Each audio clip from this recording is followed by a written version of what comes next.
welcome to our daily devotions. And we are now on part 2 of the series on how God made right choices. Okay, this is taken from Ephesians chapter 1, verses 4 to 5.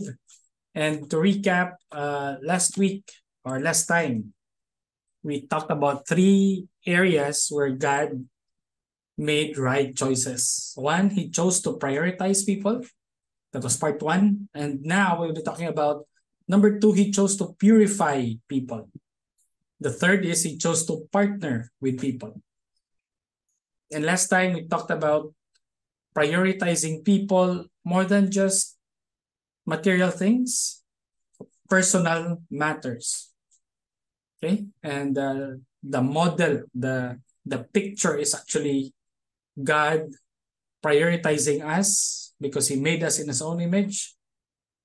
He found a way to save us in spite of falling into sin. And he chose the Son of Man to save sinful men. Now today we'll be talking about the second part. The choices we make should purify people because that's what Jesus or God did. Ephesians chapter 1 says in verse 4, long ago, even before he made the world, God chose us to be his very own through what Christ would do for us. He decided then to make us holy in his eyes, without a single fault. We who stand before him covered with his love.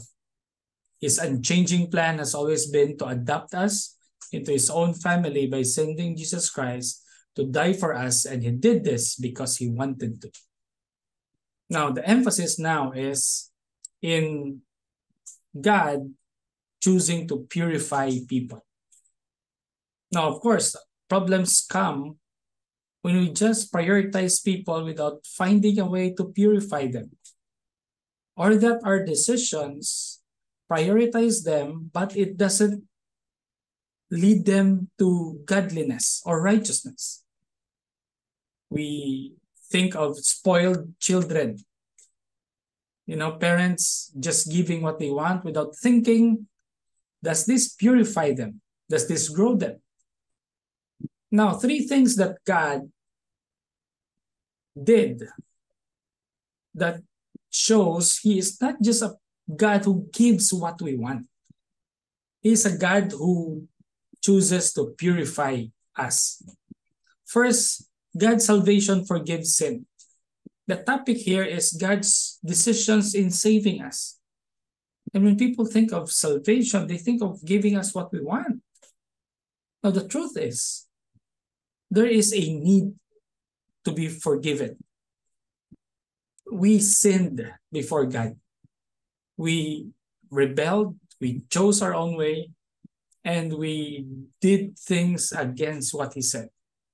No, you don't need to go far to justify that to verify that, because you just think of the 10 commandments and thou shalt not kill, thou shalt not steal, thou shalt not lie. You automatically have already, rebelled against God with that.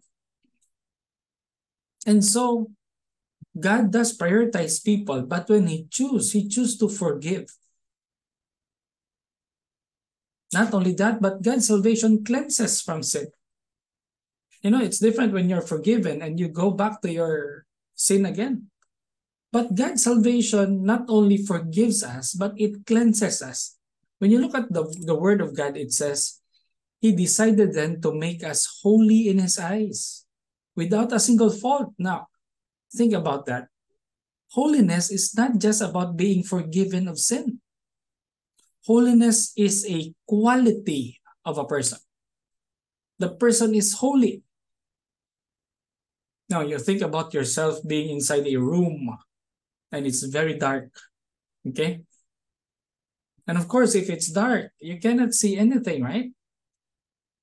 So you bump into something, you trip over something, you just hurt yourself over something and you didn't know. That's all it is. I didn't know it was there. Now, it's not only that we sin before God for doing things that offends him, but that we have this natural inclination to really do it again. We are in the dark. Okay, we are in the dark. And that whole scenario has to change. Not just doing right things instead of wrong things. And so our salvation cleanses us from sin. The Word of God would tell of this light being in us. And when you're in a dark room and you have light, you have two things. One, you now can see, okay? But second, you see what's there and what's not. Meaning you see even the wrong things in your life. Okay? Now, God, of course, is holy, and He gives that in us, that light, that holiness. That when we sense something is wrong, we get convicted. Now, that is the work of the Spirit in us, cleanses us. The Word of God, it cleanses us, it is the light. And so when you think of being purified of God, you not only think of forgiveness, but you think of being cleansed from sin. And lastly, God's salvation fully expresses His love. You also think about being loved. You see, when you are purified, it's not easy to actually purify things. When you wash your dishes, when you clean your car, when you clean your shoes, or you take a bath, you're actually cleaning yourself. But you know what happens when you clean? You get dirty, right? You have to get your hands dirty so that you can clean yourself. You have to, wipe off the dirty things. Now, but why do we do it? Of course, we love our body. We need to keep it clean. We love our cars, right? We need to keep it clean. We need to clean our room because we love our room. But more than that, you see, God's love for us is fully expressed when He saved us. So think about it. When God chose to save us, He did not only chose to forgive or to cleanse, but it is actually the full expression of His love. You cannot say that God does not love you because He did not let you pass the board exam, or He did not heal you from the sickness, or He did not give you this much money or this house or this cell phone, whatever. The full expression of God's love is actually seen in His salvation, in the forgiveness of sin, and in the cleansing of sin. What kind of love that gives only surface needs? But God's love is great. He gives that what we really need, in our lives. And it is forgiveness of sin, the cleansing from sin. Now, how do we apply this? When we think of our decisions, of course, we need to prioritize people. But what is it in people that we need to prioritize? Are our decisions pushing people towards godliness and righteousness? Or does it keep them away from that? You see, even as a father, the command in Ephesians chapter 6, verses 1, 2, and 3 says, "Fathers, do not provoke your children to wrath. Do not irritate them. Do not push them to hate you. Do not discourage them." Now, sometimes when I talk to my children, it is discouraging. I compare them, I raise my voice and everything.